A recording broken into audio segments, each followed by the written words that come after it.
Pour nous, cela veut dire lever les barrières qui sont dressées sur les parcours personnels. Cela veut dire ouvrir les frontières culturelles, sociales, familiales, professionnelles, qui sont autant de limites à l'émancipation individuelle. Cela veut dire aussi ouvrir les frontières de l'orientation sexuelle, ouvrir les frontières de l'identité de genre, car il ne s'agit pas là de vérité biologique, mais bien de réalisation personnelle. Et ouvrir ces frontières, cela veut dire respecter ceux qui les traversent, cela veut dire leur garantir les mêmes droits, cela veut aussi dire accepter que ces frontières, puisqu'elles sont vivantes, peuvent se déplacer.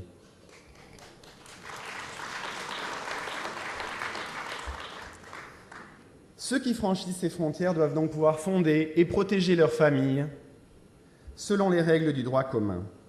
Alors effectivement, Mireille, tu le disais, le terme sociétal ne nous plaît pas, parce qu'il semble déclasser des questions qui ne sont pas moins politiques que les autres et qui ne demandent pas moins que les autres des réponses politiques. Et il s'agit bien là de parler de liberté, d'égalité, de laïcité, d'un projet de société. Ranger ces questions derrière d'autres, c'est déjà renoncer à une partie de nos valeurs, donc renoncer à une partie de nos chances de convaincre nos concitoyens. Certes, ce sont des questions éthiques, mais n'ayons pas peur de répondre à ces questions éthiques, et les distinctions entre le sociétal et le social, entre l'éthique et le politique, elles sont artificielles et elles ne représentent rien d'autre que peut-être notre timidité à intégrer ces questions à notre projet collectif, alors qu'il s'agit bien là de valeurs dans lesquelles nos propositions sont des déclinaisons de nos valeurs socialistes. Et nous pouvons en être fiers, nous ne devons pas nous en priver, parce que, en face de nos réponses, la droite est caricaturale. La droite investit comme candidat le pire d'elle-même, en demandant à celui que la justice a condamné, à celui qui cite le Lévitique pour commencer ses propositions de loi, d'être son espoir, pour reprendre les termes de la droite, aux élections de 2008. Et oui, la droite refuse aux hétérosexuels le mariage, l'adoption. L'égalité des droits ne fait pas partie de ses valeurs. Aux hétérosexuels, le mariage et l'adoption. Aux homos. Oui, bon, vous avez compris très bien ce que je voulais dire. Précisément, la droite réserve aux hétérosexuels des droits qui ne sont pas encore ouverts en France aux homosexuels, alors qu'ils le sont en Espagne, et je veux noter l'exemple espagnol.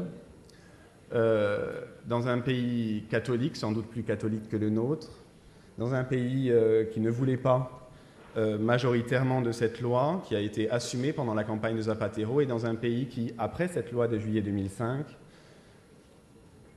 a été convaincu, a pu basculer, et c'est un signe pour nous, sans doute une leçon, que de montrer qu'une loi peut faire basculer l'opinion publique. Aujourd'hui, l'Espagne est majoritairement favorable à la loi que ses députés socialistes ont votée en juillet 2005.